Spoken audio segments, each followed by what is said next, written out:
저 이거 되게 한지 오래됐어요. 이때까지 안 아팠어요. 이거 저 되게 좋아해요. 그만할 수 없어요. 어떡하라는 얘기인가요? 이런 얘기를 이제 저한테 많이 하시는데, 이런 건 사실 핑계입니다. 유튜브나 필라테스 원장님들이 안 아플까? 그렇지 않아요. 제가 진료본 경우 많습니다. 따라하면 좋은 3가지. 허리 안 아프기 위해서 운동하는 방법 3가지. 이런 거 굉장히 조심하셔야 돼요. 어떤 걸 주의해야 되느냐?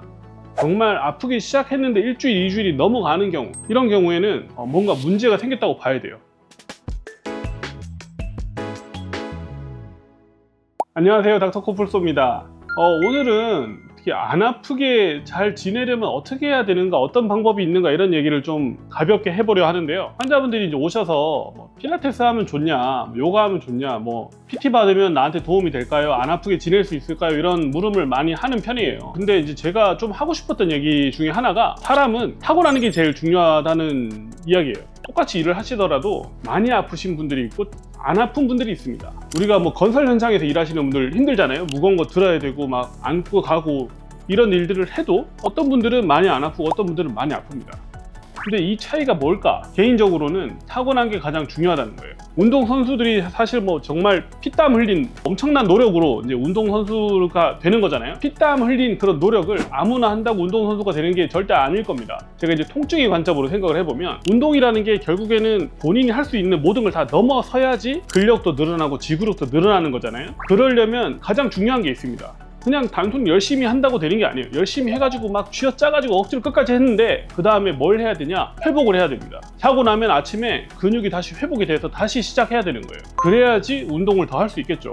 근데 운동선수 같은 몸을 가지고 태어나지 못한 저와 같은 사람들은 굉장히 열심히 쥐어짜서 운동을 하고 나면 근육이 아마도 제대로 회복하지 못할 겁니다. 회복을 해야지 다음날 운동을 또 해가지고 또 쥐어짠 다음에 다음날 또 회복을 해서 또 쥐어짜가지고 한계를 넘어서는 건데, 많은 사람들은 그렇게 할 수 없다는 겁니다. 이런 거를 제가 하고 싶은 말이 타고난다는 거예요. 이런 얘기를 꼭 왜 하느냐? 운동을 좋아하는 환자분들 중에서 이런 쥐어짜고 하는 행동을 하시는 분들이 분명히 있어요. 왜냐하면 잘하고 싶으니까요. 골프도 잘 치고 싶고, 휘두르는 것도 엄청 잘 휘두르고, 야구 같은 걸 하더라도 막 투수해서 엄청 잘 던지고 싶고, 테니스도 강력하게 서브를 넣어가지고 상대방한테 확 꽂아주고 싶잖아요. 그럴 때 어떻게 된다? 망가집니다. 그러면 내가 할 수 있는 일은 뭘까? 가장 중요한 건 나의 한계를 아는 거예요.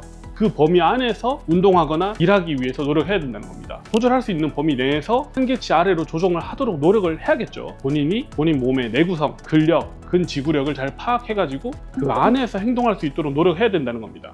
나이가 10년, 20년, 30년 지나면서 한계치는 분명히 낮아집니다. 그러니까 젊었을 때 생각하시면서 한계치를 낮추지 않으면 그것도 똑같이 나쁜 거죠. 아직은 내구성이 끝이 다르지 않았을 때, 내 내구도가 남아있을 때는 물론 하면 어느 정도 늘어날 겁니다. 하지만 이게 늘어나는 게 무한정 늘어날 수는 없어요. 우리는 프로 선수가 아니고 타고나지 못했기 때문에.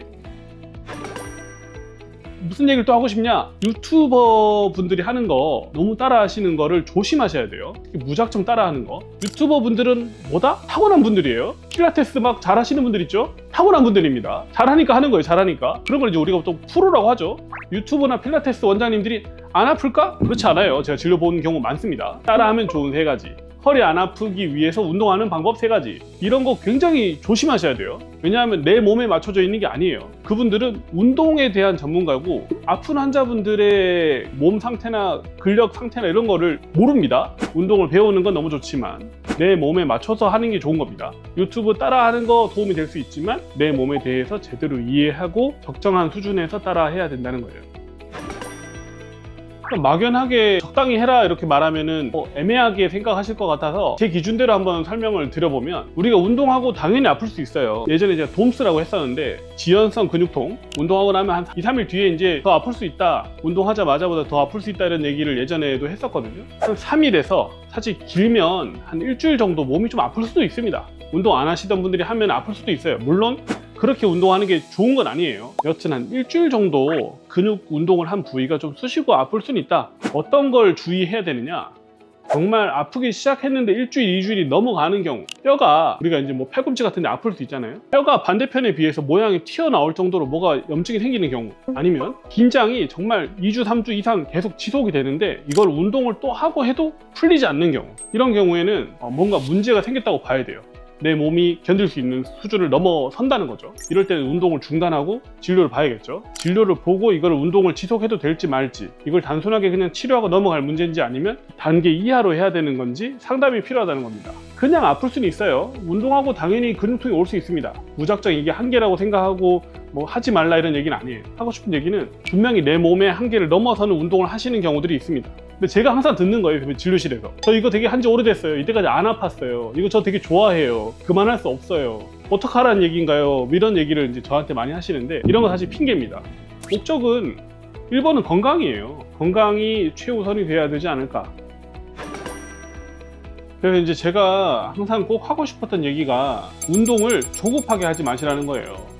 우리 운동 하루 이틀 하고 안 할 거 아니잖아요. 한 달이 목표가 아닙니다. 우리의 목표는 우리가 남은 기간 우리가 건강하게 잘 지내면서 행복하게 지내는 게 이제 사실 운동의 목적이 되어야 된다고 생각합니다. 멀리 바라보고 조급하지 않게 천천히 단계를 밟아가고 그 사이에서 내 몸이 어느 정도 할 수 있는지를 잘 알면서 느끼면서 하는 게 건강한 운동이라는 거예요. 우리가 막 누구한테 보여주거나 남들보다 잘하기 위해서 운동하는 게 아니어야 된다는 겁니다. 나를 위해서, 내 몸의 건강을 위해서 하는 운동이 돼야 된다는 거예요. 남들보다 잘할 필요 없잖아요. 내 몸 수준에 맞춰서 뭐가 좋다 이런 얘기 너무 듣지 마시고 서서히 오랫동안 할 수 있는 운동을 꼭 하시길 바랍니다. 유튜브 따라 하시는 거 금물이에요. 오늘도 아프지 말고 편안한 하루 되셨으면 좋겠습니다. 감사합니다.